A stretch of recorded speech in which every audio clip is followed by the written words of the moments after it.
la reunión de esta noche, que ya es el jueves, final de la segunda semana, como puso el doctor en el chat, y ya estamos a medio camino de la revisión que vamos a hacer. Y terminamos, creo, en la parte de flebotomía esta noche, y ya la otra semana comenzamos lo que es electrocardiograma, y ya la última semana sería de revisión de preguntas. Así que Muy bien. vamos con buen tiempo y hemos logrado los objetivos que queríamos del Sí, contenido que nos habíamos propuesto. sí, Ahora, excelente. vamos a hablar ahora sobre lo que es un poco de lo que es la sangre, y luego vamos a hacer la revisión de la parte de flebotomía, y vamos a ver un video también donde se hace una flebotomía a una sola prescripción y luego múltiples exámenes, y hay una parte que es cómo no se debe hacer. O sea, ponen dos, cómo se debe hacer, y una es cómo no se debe hacer. Vamos a empezar entonces revisando lo que es sangre, y acá tenemos lo que la relación de los porcentajes. Entonces, vamos a definir lo que es sangre primero, que es, por definición, es fluido, que es el que se mueve a través de nuestros vasos sanguíneos, que es arterias y venas. Como lo dijimos cuando revisamos el sistema circulatorio o cardiovascular, son estas autopistas que mueven este valioso líquido que tenemos, que es la sangre. En los humanos incluye el plasma, que es la porción líquida de la sangre. Luego están las células rojas, las cuales vienen acompañadas casi siempre de lo que es la parte blanca. Entonces, las dos, blancas y rojas, se conocen como células sanguíneas. Luego tenemos fragmentos celulares que son conocidos como plaquetas. Esa es la relación de nombres. Entonces, la función dijimos que era mover oxígeno, entre otros, dióxido de carbono, nutrientes. Transporta también aquellos mensajeros químicos que conocemos como hormonas. También nos ayuda a regular la temperatura corporal, y ya habíamos dicho también que es una parte importante del sistema inmunológico, ya que a través de ella es que se movilizan los glóbulos blancos, anticuerpos y otras sustancias que se producen en nuestro cuerpo con el fin de defendernos contra la agresión de microorganismos patógenos. Pero hablando un poco lo del plasma, dijimos que era la parte líquida. También podemos decir que es el principal componente de la sangre. Ya lo vamos a ver, ya que está en mayor porcentaje. Consiste más que todo en lo que es agua, pero también se encuentran ahí otros componentes en menor porcentaje. Están proteínas, electrolitos, nutrientes y desechos de las células, desechos celulares. Veamos este porcentaje acá, a mano izquierda, dice sangre. Se dice que el porcentaje, este es un porcentaje promedio, no está escrito en piedra, y no es que, pero para fines didácticos, el porcentaje se ha aceptado que es 55% de plasma y 45% de células sólidas. Este plasma está dividido, lo dijimos, en lo que es agua, que es el 90% el agua en el plasma. Luego el 10% son los otros componentes, electrolitos, proteínas, nutrientes, desechos y gases. Luego, en la parte de sólidos tenemos lo que es el 44% de, de células rojas, y el 1%, que es bien pequeñito, serían las plaquetas, que son fragmentos de los megacariocitos, y las células blancas. Las células blancas, haciendo un recordatorio, hemos dicho que son parte del sistema inmune. Lo mencionamos cuando hablamos de los sistemas, ¿se recuerdan? De los diferentes sistemas, de los 11 sistemas que hablamos. El sistema inmune, entre otras cosas, tiene lo que son los glóbulos blancos. Su función es proteger, destruir cuerpos extraños en nuestro cuerpo. Entiéndase así como bacterias, virus, hongos u otros que son reconocidos como cuerpos extraños, incluyendo también a veces hasta el sistema inmune protege contra las células, algún tipo de células cancerosas. Eh, Tenemos las plaquetas, que sí es un porcentaje pequeño, si bien el 1% es poco, pero son muy importantes para lo que es la hemostasia o la coagulación, el proceso de coagulación de la sangre, las plaquetas. Ahora, hablando de lo que es la sangre tiene una vida de 120 días, que si lo ponemos en meses, serían 4 meses. En promedio, una célula roja que nace, luego tiene una vida sin ninguna anormalidad, digamos que es una célula roja formada bien, el desempeño lo va a tener a los 120 días. Luego, las células que se van dañando o se van envejeciendo son sacadas de circulación en el vaso o en el hígado. Y estas así también como nuevas células son producidas en la médula ósea y estas van respondiendo a la población que vamos perdiendo. Entonces, la población de células rojas en promedio 120 días, pero ellas están respondiendo día a día. Así también mueren, porque se van produciendo en diferentes tiempos de vida.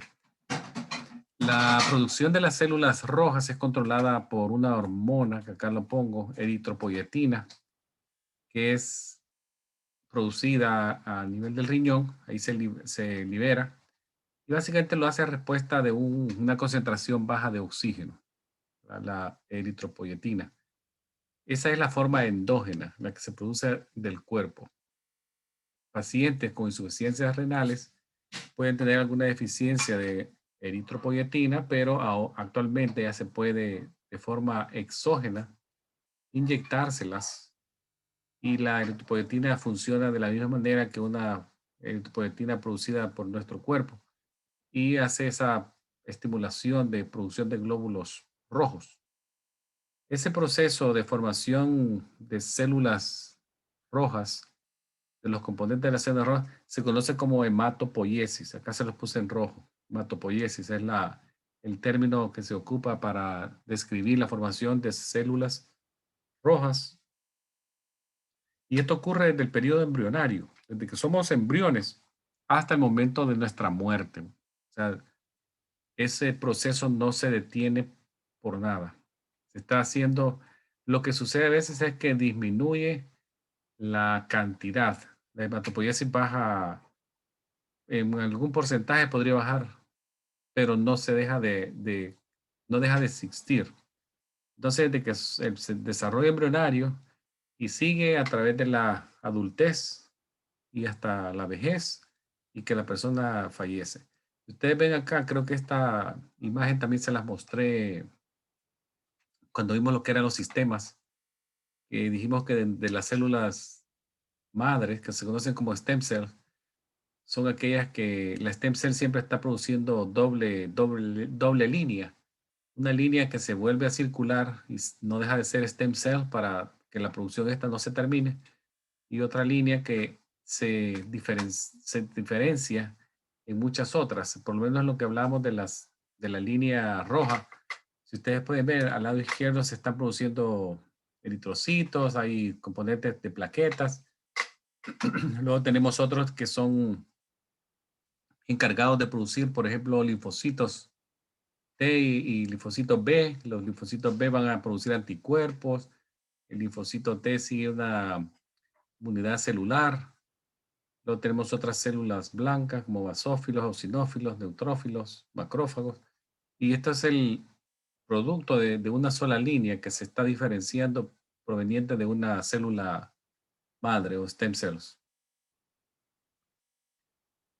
Ahora, veamos la diferencia que existe entre lo que es sangre completa, suero y plasma. Hay que entender esto porque es muy importante. También nos lo puede preguntar en el examen de la ANCA, qué diferencia uno con la otra. Entonces, el suero y el plasma, que usted acá le puse este rectángulo de color rojo, suero y plasma, ambos vienen o forman parte de la porción líquida de la sangre, que permanece una vez que las células se remueven. Ustedes ven acá, es la parte flotante, una vez que las células se han removido o se han ido al fondo por centrifugación o por movimientos rápidos, circulares, las células rojas se van al fondo del tubo. Entonces, lo que queda al flote es las suero y plasma, pero es ahí donde la similitud termina, que sean porciones líquidas, porque la diferencia entre ellas es, por ejemplo, el suero, acá está, el suero es la parte líquida que permanece, pero después que la sangre se coaguló. Y aquí podemos verlo, hay un coágulo al fondo. Y el flotante acá sería el suero. La sangre se coagula, se separa a través de una centrífuga y se obtiene suero. La parte de lo que es plasma también es la parte líquida que permanece cuando la coagulación fue prevenida, o sea, que no se lleva a cabo. Y eso se logra a través del uso de anticoagulantes. Se usa el de aditivos o anticoagulantes. Entonces, esa es la diferencia, hay que saberlo. Suero, la sangre se coaguló, se separa. Plasma, la sangre se separó, pero logramos prevenir la formación de un coágulo. Y siempre va a haber presencia, por supuesto, de las células rojas, pero van a estar al fondo, pero sin haberse formado el coágulo. La sangre completa, como la ven acá, es la sangre que se obtiene directamente del cuerpo de una persona, en las cuales los componentes que están en él no sean ninguno de ellos se ha removido o está todo como debe ser. El plasma, las plaquetas, todo está. Ninguno se ha removido. Y logramos obtenerlo para fines, como por ejemplo, de transfusiones de sangre en hospitales que son usados en pacientes quirúrgicos, cirugías mayores, pacientes que están en tratamientos crónicos por bioterapias, a veces necesitan transfusiones sanguíneas, manejan un nivel de anemia importante. Luego, pacientes traumáticos que han tenido heridas por arma de fuego, accidentes, todo eso, la sangre completa es la que se utiliza. La sangre completa también tiene no es de una duración infinita, sino que tiene una expiración. Y ustedes lo ven en esta fotografía, podemos ver acá que dice coleccionado el 9 de marzo y más o menos como a las 4 o 5 semanas, si no se usó, se tendría que descartar esta bolsa, ya expira el 13 de abril del mismo año. Trae la información que se necesita saber, el tipeo, por supuesto, dice ORH positiva. Da la información de que es sangre completa, si se usó algún tipo de aditivo, ahí lo dice. Y en este caso dice acá CPDA-1 como anticoagulante. Da la información a qué temperatura estuvo almacenada en la bolsa o estaba almacenada. Y la cantidad. Aquí dice 450 ml. Entonces es la información y ya es la bolsa esta estaría para uso. Como podrán ver también en los periódicos se ve mucho la necesidad siempre de sangre. Muchos hospitales llegan a un nivel de escasez, de que no hay donantes, porque muchas veces los donantes son voluntarios, no les dan ningún tipo de reconocimiento en dinero metálico, sino que es una persona que por voluntad dona una bolsa cada 3 meses. Entonces, esa hay que estarlo haciendo de manera repetitiva. Las, las peticiones a las personas se hacen de muchos canales de televisión, a veces sacan comerciales de que solicitan. Yo lo he visto, aquí en Massachusetts no lo he visto mucho, pero en New Jersey, en Nueva York, sí es bien frecuente ver a veces anuncios de la Cruz Roja solicitando donantes que van a hacer una campaña en una ciudad X y que la gente llegue a donar, porque es de mucha demanda y hasta ofrecen algún tipo de estímulo. Muchas veces regalan tiquetes para ir a ver a los equipos de béisbol o basquetbol, los Nets, los Yankees, todo eso, y la gente ya con deseo de tener un momento agradable, dona, pero si ustedes ven, eso es del día a día, la necesidad de esto es enorme. Ahora, vamos a entrar entonces a lo que es la revisión de la flebotomía. Entonces, acá vamos a entrar ya en materia de lo que es la parte de sangre. Entonces, veamos primero los objetivos, los objetivos y los métodos de flebotomía actualmente. Tenemos los objetivos, son, ¿para qué necesitamos sangre? Uno es el diagnóstico de enfermedades o condiciones en el cuerpo, como puede ser una hiperlipidemia, que la paciente se ve amarilla, histérica, y hay que ver por fines diagnósticos qué tipo de bilirrubina es, si es directa, si es indirecta, cuánto tiene. Ese es uno de los propósitos, diagnóstico. También para el monitoreo de tratamientos, cómo va cambiando la función de un órgano a medida se trata con medicamentos. Entonces, eso es un objetivo. Luego tenemos también otro objetivo es usarlo en transfusiones de sangre, lo que habíamos dicho. Necesidades en hospitales, clínicas, centros de trauma, cada ciudades grandes como Nueva York, Chicago, Los Ángeles, Miami, tienen hospitales de trauma pues, de alta complejidad y es donde reciben ellos todo lo más complicado de los de sus ciudades y estados.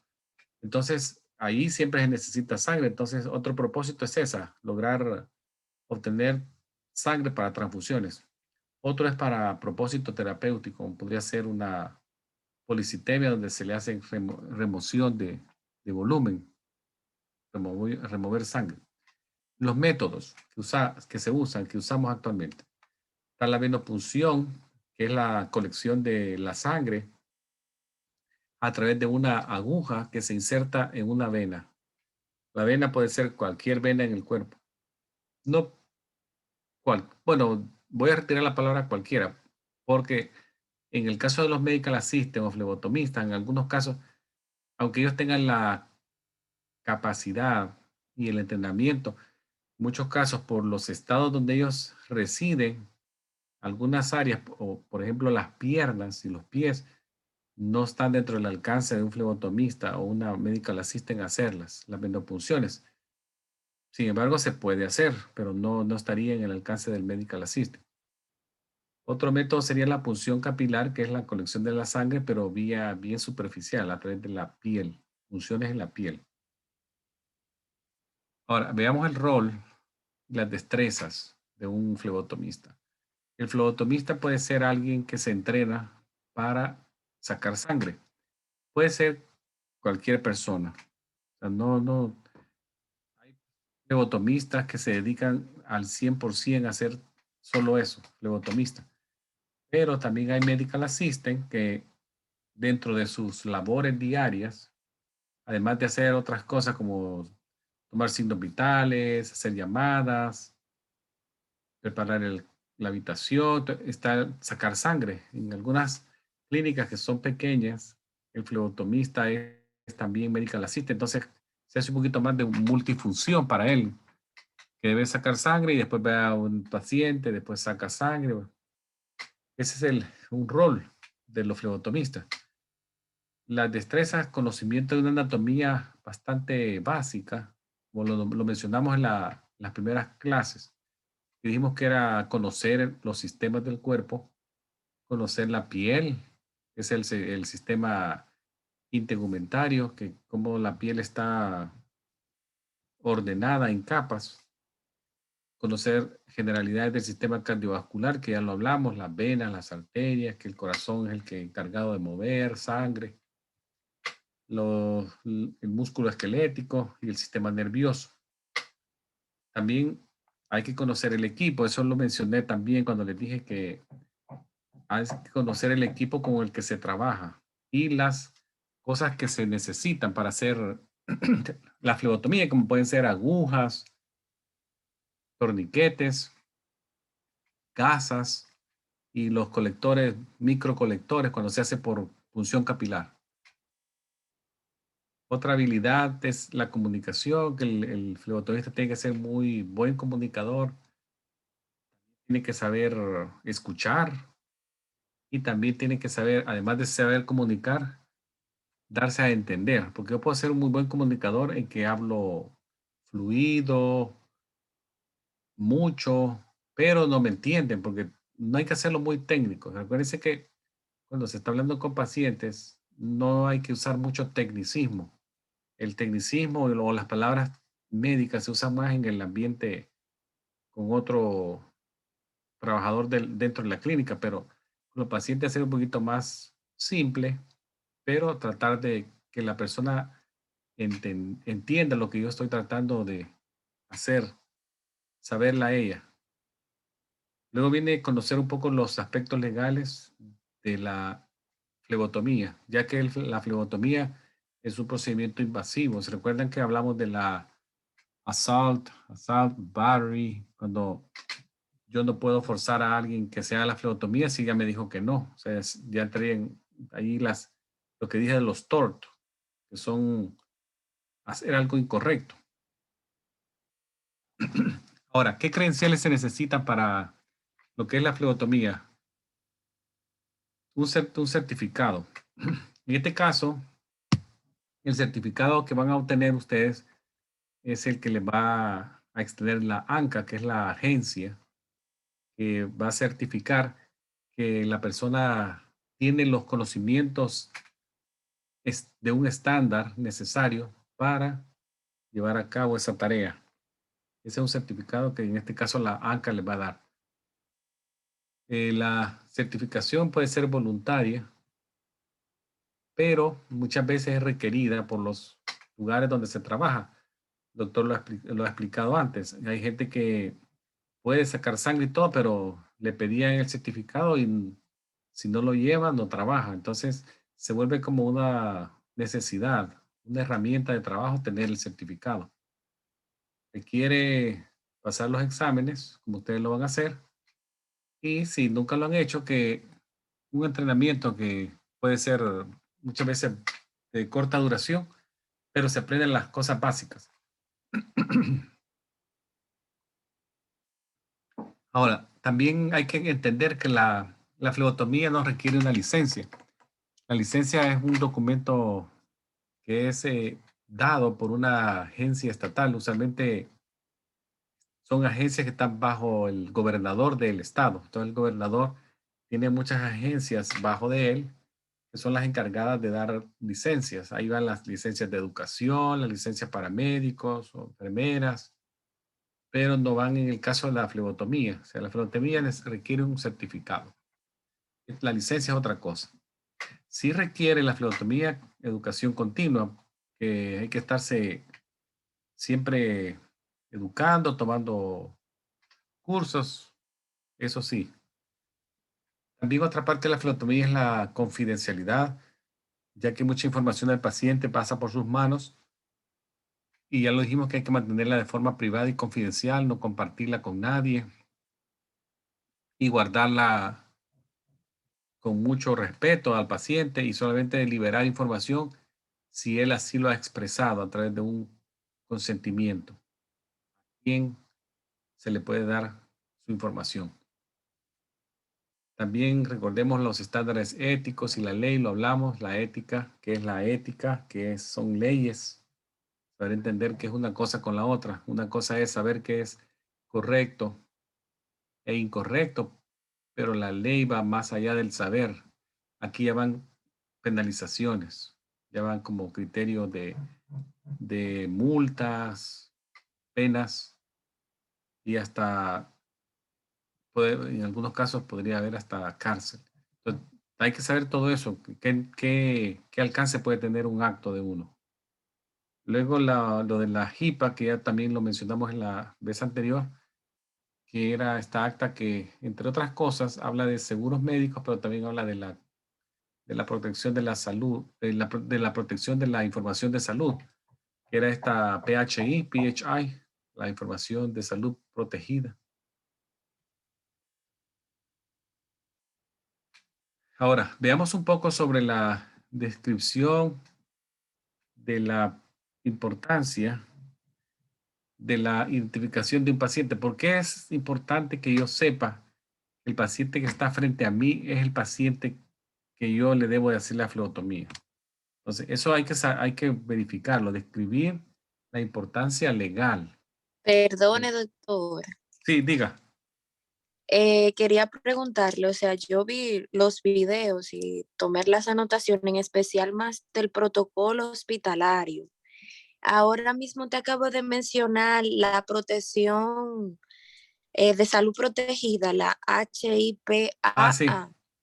Entonces yo quería preguntarle porque en los videos, no sé si lo pasé desapercibido, pero no recuerdo esa parte. ¿Cómo no? El función, Lo- el función de la HIPAA.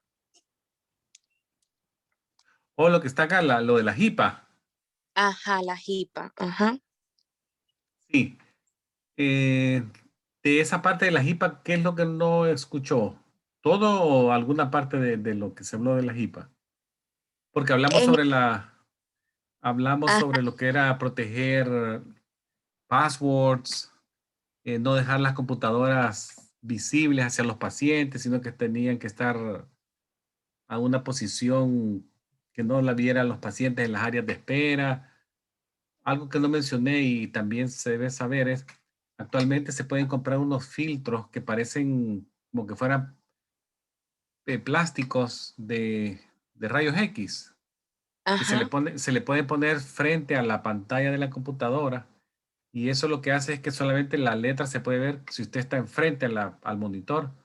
Un poquito, o sea, si usted para un lado ya no logra ver nada, se ve como como que fuera una polarizada, una ventana de un carro polarizada, ya no ve. Es otra forma de proteger la información que está en una pantalla.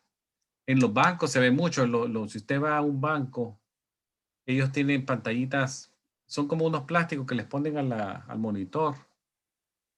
Lo que hace es que no logra que la persona que pueda estar viendo o medio se acerque a querer ver la pantalla de una computadora, no se ve porque se bloquea la vista de las letras. Pero la sí. JIPA, además de proteger eso, también hablamos de que eso que se ve abajo en la pantalla que ven ahí que dice PHI, yo mencioné que hay 18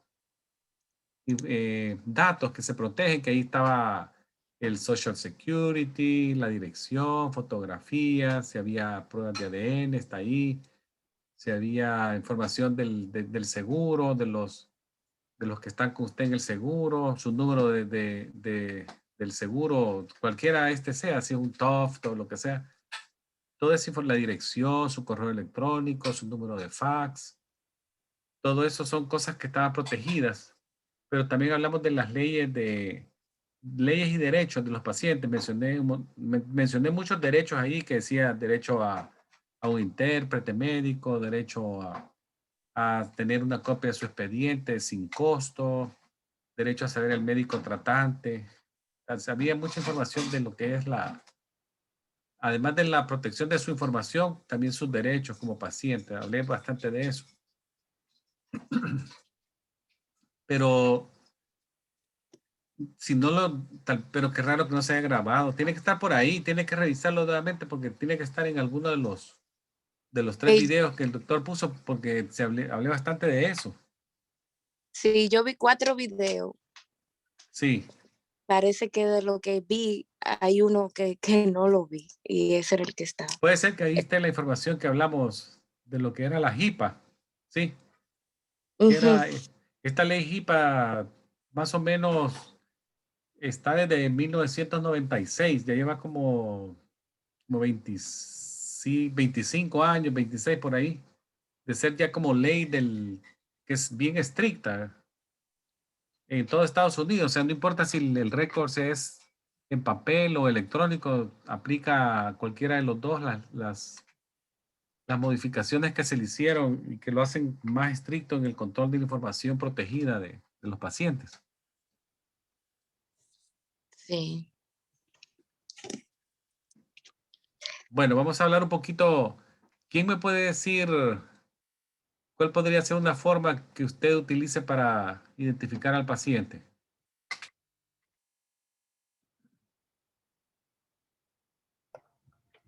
por el nombre, doctor, por el date of birth y bueno, eso sería para identificar al paciente. Sí, uno de los pasos en la que es la flebotomía incluye identificar al paciente de manera correcta y se hacen en dos pasos. Lo que usted dijo es correcto. Entonces, preguntar al paciente su nombre completo y su fecha de nacimiento es la forma más común de validar la identidad de ese paciente. Y esto lo está como regido por una comisión de lo que es una comisión de laboratorio clínico que dice que se identifica al paciente con estos dos pasos, nombre completo y luego la fecha de nacimiento como dos identificadores.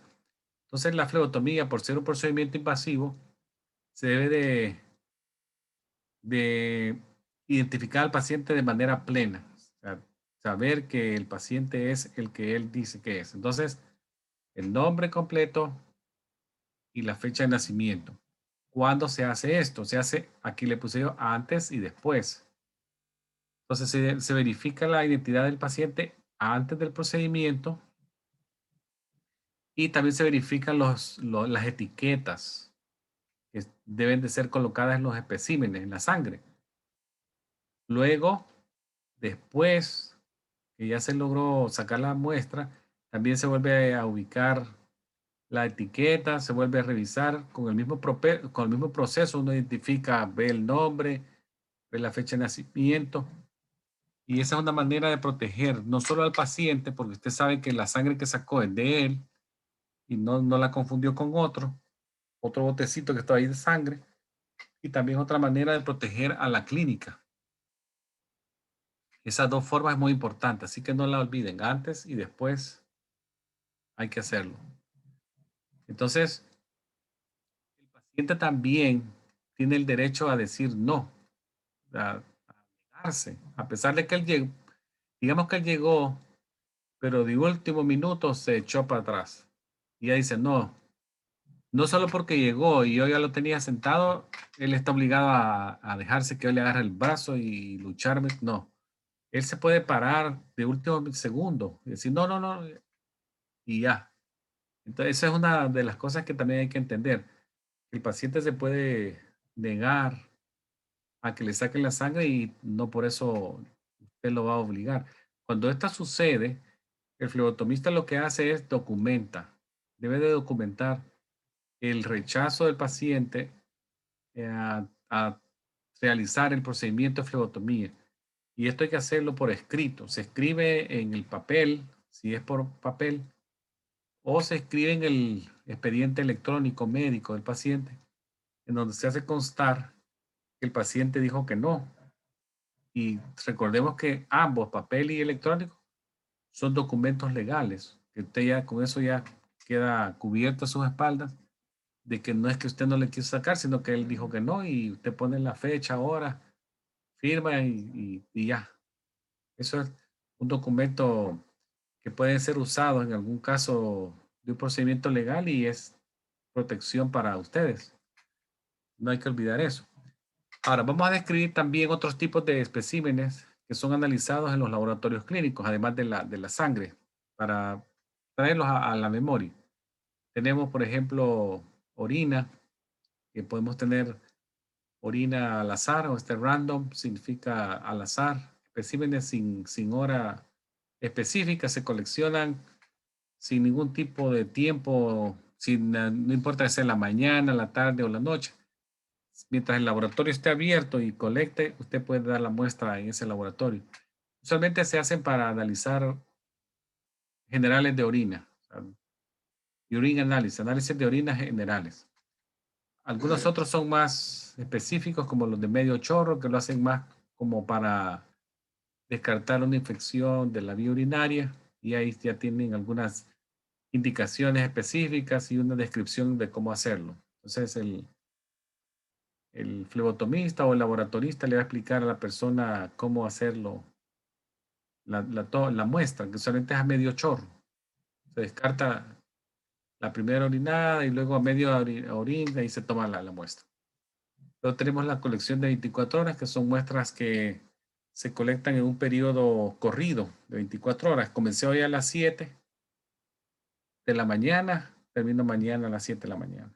Son 24 horas corridas y se coleccionan en garrafones como este. Puede ser que el laboratorio le entregue 1 o 2 garrafones, dependiendo.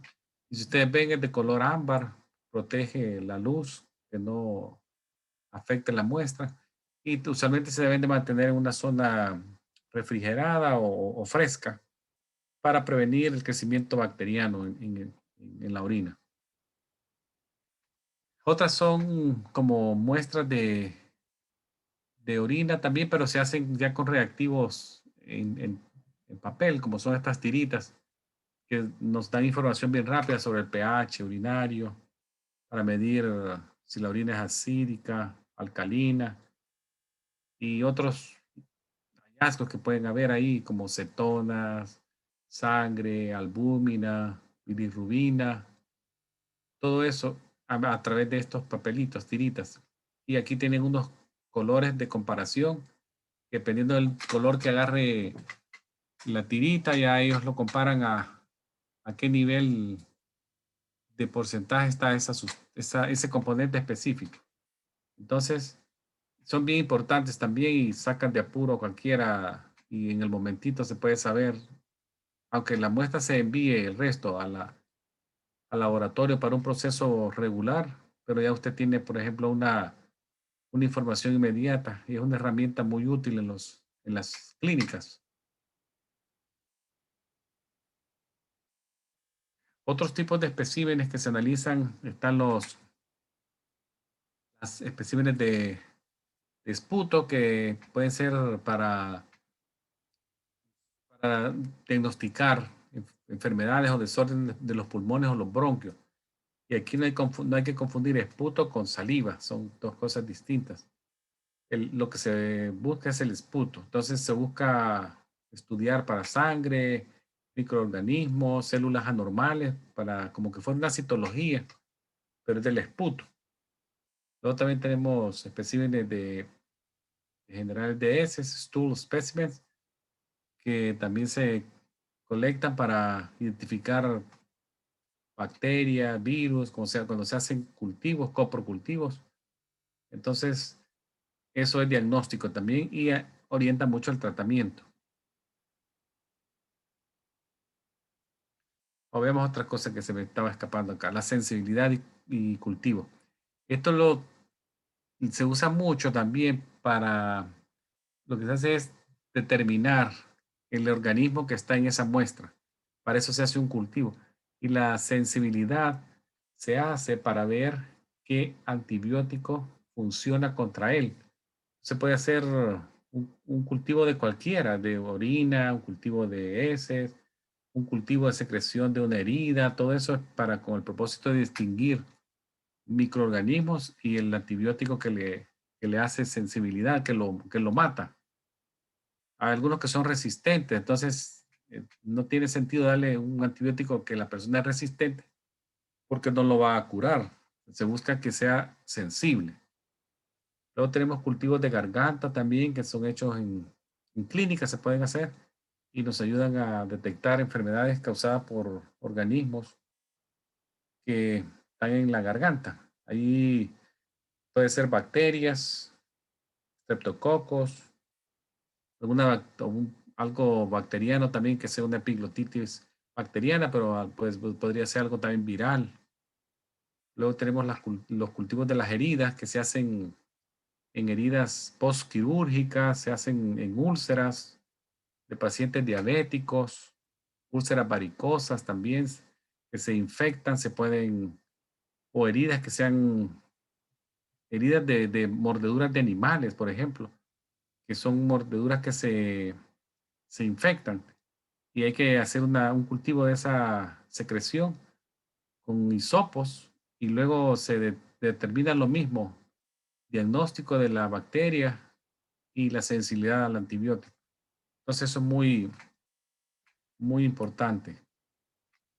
Hay otros procedimientos especiales, algunos de ellos tenemos Esta prueba postprandial de 2 horas post alimentación, postprandial, después de un alimento, que se conoce como la PPG, postprandial glucose.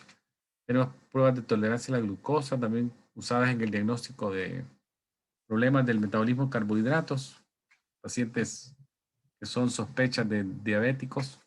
También hay otras especiales como las de sangrado, que se hacen en el antebrazo, y los gases arteriales, que también son muy usados para pacientes que están en control con un neumólogo, pacientes con procesos respiratorios crónicos, EPOC, o fibrosis pulmonares, que tienen algún componente de anomalías en la sangre, de pH que está muy acídico, muy alcalino, o ventilación mecánica que en las UCI necesitan ver cómo está el pH sanguíneo, de qué manera puede hacerse la adaptación del ventilador al tipo de hallazgo en el caja arterial.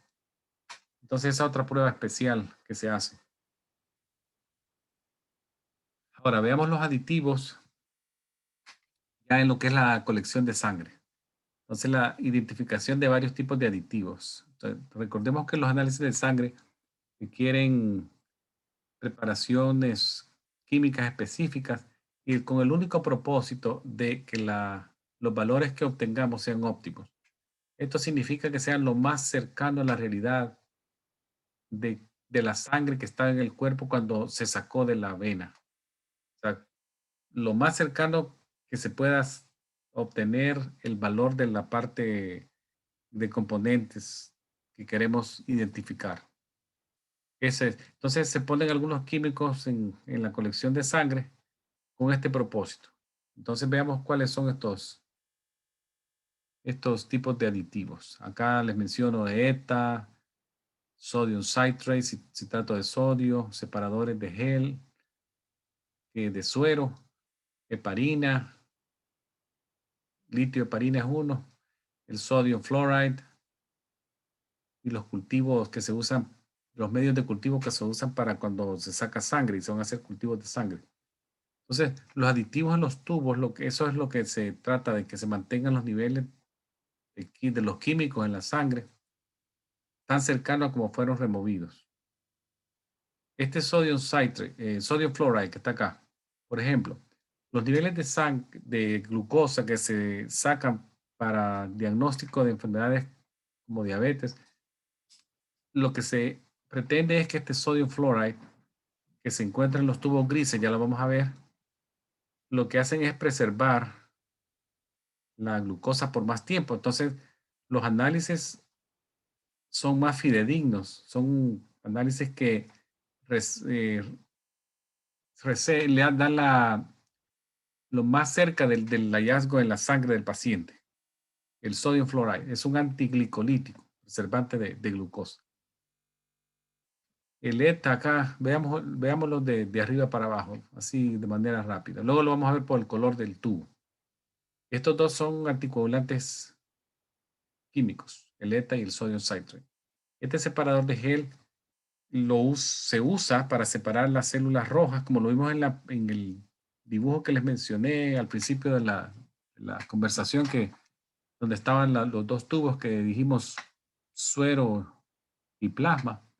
Cuando esa separadora lo que hace es separa las células rojas de la parte fluida, que ya sea es plasma o el suero, pero en este caso son suero porque ya obtuvimos que la muestra se coaguló. Luego tenemos los litio heparina, que es un anticoagulante, un factor de anticoagulación que se usa también en los de color verde. Luego tenemos los sodium fluoride, que es el antiglicolítico que mencionamos, y los medios de cultivo de la sangre, que son para mantener al microorganismo como alimentado, que no muera en esa muestra, porque recordemos que esa muestra se va a cultivar, entonces queremos que el microorganismo que esté ahí, que no muera, sino que esté viable para cuando se ponga en la placa, esté vivo y pueda crecer e identificarlo por eso. Ahora veamos los tubos en base a los colores. Vamos a empezar con este color, la identificación de los tubos en base a los códigos de colores, asociada el color al aditivo. Ahí de esta manera vamos a asociarlo. Color al aditivo. Por ejemplo, tenemos el color rojo. Usualmente el color rojo de vidrio no requiere aditivo. El color rojo. Se usa comúnmente para determinación usando suero. Determinación de muchas químicas. Aquí les pongo algunas de ellas. Está el factor reumatoideo, la amilasa, magnesio, cortisol, ácido úrico, la hormona paratiroidea, niveles de digoxina, esta prueba de sífilis, y también para muestreos, procedimientos de banco de sangre. Se usa el tubo rojo. Ahora, el tubo celeste, el aditivo es el sodio citrate. Y si ustedes ponen atención, casi todos los tubos que ustedes van a ver, ellos tienen una etiqueta y en la etiqueta está el aditivo. Ahí se puede leer. Acá, por ejemplo, dice sodium citrate. Y dice la proporción en la que está el aditivo. Este aditivo lo que hace es prevenir la coagulación. ¿Qué podemos hacer en estos celestes? Comúnmente se usan para las que son pruebas de coagulación. Tenemos también para terapias de heparina, el INR, prueba de protombina, la prueba de tromboplastina parcial, fibrinógeno, el dímero D, que es el dímero D es una prueba de sangre que se utiliza para descartar presencia de coágulos serios, graves, por ejemplo, en embolismos pulmonares, es un ejemplo. Se usa el dímero D en algunos casos de corazón, de infartos, también se usa. El fibrinógeno también se mide en estos tubos celestes, que también es ya lo hemos oído probablemente anteriormente, es una proteína, factor 1, que es necesario para formación de coágulos en la sangre. Para los tubos lavanda y los tubos rosados, ellos los dos, el lavanda y el rosado, tienen el aditivo, el ETA, el EDTA. Es un nombre bien largo, si ustedes lo ven acá, empieza desde acá, termina hasta acá, pero ellos lo abrevian en ETA, EDTA. También es un un aditivo que previene la coagulación, ya que se une al calcio y de esta forma lo neutraliza.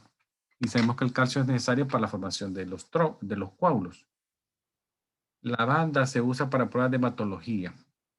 Ahí tenemos CBC, la que es el Complete Blood Count, cuenta completa de sangre, reticulocito, plaquetas, hemoglobina y hematócrito.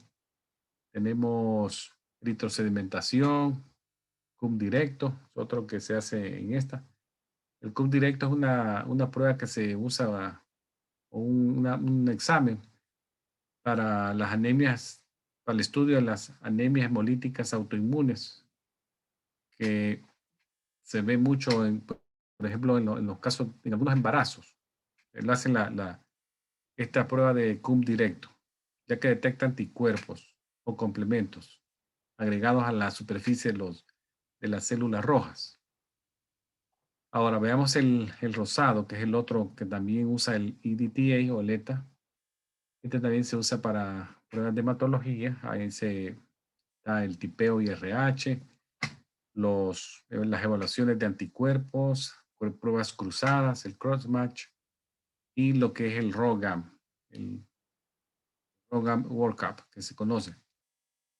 El ROGAM Workup incluye las pruebas de ABO y RH, el tipeo RH y ABO de la madre. Luego se hace también un screen de la sangre del feto y el screen de los anticuerpos de la madre. La prueba de ROGAM, y esa se hace usando este tubo rosado. Si ustedes ven acá también con mucho cuidado van a ver que aquí dice EDTA. Ahora el verde suave, el light green, también usa el aditivo el litio heparina. Y las pruebas que se hacen acá, más que todo, son químicas. Ahí están la amonia, factor reumatoideo nuevamente, los paneles lípidos, donde van el colesterol, el triglicéridos, el HDL, el LDL, los paneles hepáticos que van las transaminasas, albúminas, todo eso ahí. El calcio ionizado, marcadores cardíacos como la troponina, el CPK, CPK-MB, mioglobina, van en el verde claro. Este verde claro también se ocupa para las pruebas de STAT, que son las pruebas urgentes. Luego el verde oscuro, este usa la heparina, pero la heparina sódica, sodio heparina. Bien se hace para las químicas y son casi las mismas pruebas que el otro. Entonces las pruebas que vimos en los tubos verde claro son aceptadas también para estos tubos verde oscuros. Lo único que cambia es por ejemplo, la heparina sódica y en el otro es la lithium heparin. Ahora, el tubo gris, este es el aditivo que utiliza, son dos aditivos. Uno es el sodium fluoride, que es el preservante que hemos dicho de la glucosa. Y el otro es el oxalato de potasio, potassium oxalate, que es el anticoagulante. Si ven acá también la etiqueta, van a verlos. Dice sodio, fluoride y potasio. Se usa para las pruebas de glucosa, está la tolerancia de la glucosa en ayunas y medición del ácido láctico. Luego este otro que el tubo verde gris o camuflajeado, o le dicen también el atigrado. Este es el también conocido, pónganle atención a esto. También lo conocen como, acá están las letritas, si ustedes la ven con mucho, donde tengo el puntito rojo acá. Dice SST. Y esto lo que dice es tubo con separador de suero. Mire qué sencillo. Serum Separator Tube. Este gel es el Thixotropic Gel. Y este lo van a ver al fondo como que fuera una cera. De tal fondo. Entonces la muestra se toma, la sangre queda acá sobre el separador, pero cuando ya se centrifuga, este separador se eleva y se coloca entre la parte líquida y la parte sólida de la sangre. Y ya nos da una muestra que flota acá, que es el suero. Muchos exámenes de química utilizan suero. Entonces este se utiliza para muchas pruebas de química y muestreos de inmunología. Y otro también, este es el del tubo azul oscuro. Vean, ¿se recuerdan que mencioné uno que hacía azul claro al principio? Este es el azul oscuro. Este también tiene, si ustedes ven acá, el aditivo del ETA, EDTA. Y este se utiliza para medir niveles de plomo, LED, acá, para detectar plomo en la sangre. Este es el azul oscuro. Luego tenemos otros, yo les digo botellones porque se ven más grandes que los tubos usuales, pero tampoco son exagerados, no crean que son el gran frasco, pero si usted lo compara a un tubo Vacutainer, sí ellos son más grandes porque también tienen más capacidad. Entonces estos botes de cultivo de sangre tienen un medio que mantiene a la bacteria viva, digamos, con nutrición. Y tenemos dos tipos importantes, los de anaeróbicos y aeróbicos y anaeróbicos. Si ustedes leen con mucho cuidado esta etiqueta, van a ver acá que dice anaeróbico, el color naranja. Y el color verde claro aquí dice aeróbico. Y hay un bote que es de pediátrico, que es este color amarillo. Entonces, los volúmenes de ellos, si ustedes ven, son casi todos del mismo tamaño, pero la recomendación es la cantidad que se toma en ellos. Por ejemplo, los adultos hay que tomar hasta 8 a 10 ml. Y en los niños, no porque sea el mismo tamaño que un adulto, lo voy a llenar hasta acá arriba. No, en los niños es menos. es hasta 4 ml, a pesar de que sean con una similitud de tamaño. Ellos tienen el mensaje ahí, es bien fácil, pediátrico, aeróbico y anaeróbico. Algunos protocolos en hospitales dicen lo siguiente, por ejemplo, que se use sangre completa. En estos casos usamos sangre completa. Eso significa que la sangre tal como la saqué de la persona, no se le va a retirar nada ni se le agrega otro tipo de aditivo. Usualmente los hospitales dicen que se tome, por ejemplo, la primera muestra ya sea al lado izquierdo o derecho. Esa sería como la muestra 1 al minuto 0. Luego espero media hora y en el lado contralateral tomo otra. Si empecé en el izquierdo, la siguiente debe ser en el derecho. Luego, a los 90 minutos, que sería la hora y media, tomo mi tercer set de muestras. Entonces, si ustedes ven, cada muestrecita de esta estoy sacando 8 cc, 8 ml, otro 8. Al final termino como con 32 ml, pero en diferentes frascos. Eso se hace con el propósito de que no se esté, de darle tiempo a la sangre que se vuelva a circular y lo tomo de otro foco, del otro lado. Esos son como algunos protocolos que son aceptados en hospitales.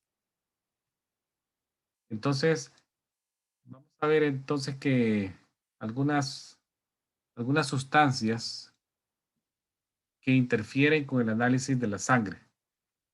Voy a terminar hablando de esto antes de irnos a la pausa. Sustancias y circunstancias que me pueden interferir a mí en el análisis de la sangre.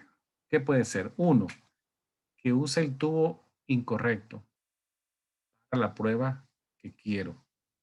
Por ejemplo, quería coagulación y sé yo que es el tubo celeste claro y utilicé un verde.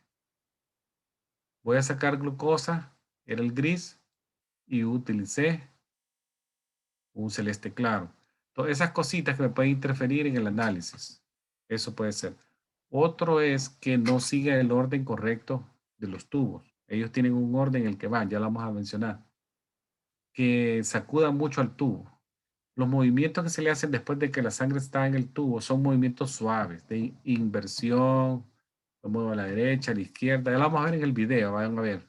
Son movimientos suaves, no es sacudido como que lo estoy batiendo. No, eso es lo que aquí dice shaking tubes, que demasiado rápido, porque voy a embolizar la muestra y así ya no me la procesa. Luego sería que de manera equivocada yo etiqueto los tubos con el examen incorrecto o en el peor de los casos del paciente incorrecto. Que en vez de ser Luis, le puse María y ya son dos cosas muy distintas. Otra es que me tarde mucho en la secuencia del proceso. Lo tomé a las 8 de la mañana, se me olvidó y se lo terminan llevando como a las 4 o 5 de la tarde y me lo van a dar hasta mañana. O sea, y no lo protegí bien. O sea, no lo metí en refrigeración. Si va a tardarse la persona que colecta los tubos pasa a las 10, a la 1 y a las 4. Y a mí se me olvidó el de las 10, el de la 1 y el de los días hasta las 4, pero no lo metí a protegerlo en un área refrigerada, sino que lo dejé sobre la mesa a temperatura ambiente. Ya es una secuencia de proceso prolongado. Podría echarse a perder una muestra. El equipo que estoy usando ya está vencido. Otra cosa. Entonces, ¿cómo puedo hacer yo para prevenir todo esto antes de irnos a la pausa? Uno es aprender los requisitos, los requerimientos de cada prueba. Saber identificar que por colores, qué aditivo, por colores, qué exámenes. Yo aprendo eso, me puedo evitar muchas ocurrencias de fallas. Aprendo el orden de los tubos, en qué orden tengo que irlos sacando si son muestras múltiples. A no sacudir el tubo, sino que solo invertirlo de forma suave. Pueden ser hasta 5 veces, 6 veces, pero suave. Al paciente por nombre y apellido y en la fecha de nacimiento. Sigo protocolos locales de mi clínica. Siempre estoy viendo que el inventario tenga equipo no vencido. Si algo se venció el mes pasado, lo saco y pongo material fresco, nuevo. No voy a tener tubos de hace un año porque no me llegó más tubos de ese mismo color. No, voy sacando y pido nuevos, pido nuevos. Y también debo de conocer el procedimiento de laboratorio cuando las muestras se colectan a diferentes horas. Por ejemplo, un hospital, digamos, tiene su base principal a 15, 20 millas de donde yo trabajo. Puede ser que el hospital no tenga la facilidad de estar mandando cada hora a traer muestras, sino que la persona puede pasar o al final del día o a mediodía y en la tarde. Yo tengo que aprender a qué horas pasa la persona, porque si no pasa muy frecuente, entonces yo protejo la sangre a un nivel de protección, por ejemplo, refrigeraciones, lo protejo de la luz, o sea, le doy el protocolo mientras llega la persona que se la va a llevar para ser procesada a otro sitio donde está a 20 kilómetros o 20 millas. Bueno, paremos acá y luego de la pausa vemos el equipo de, de colección de sangre. Ok, cómo no, profesor. Muchas gracias. Y nos vemos, no, regresamos.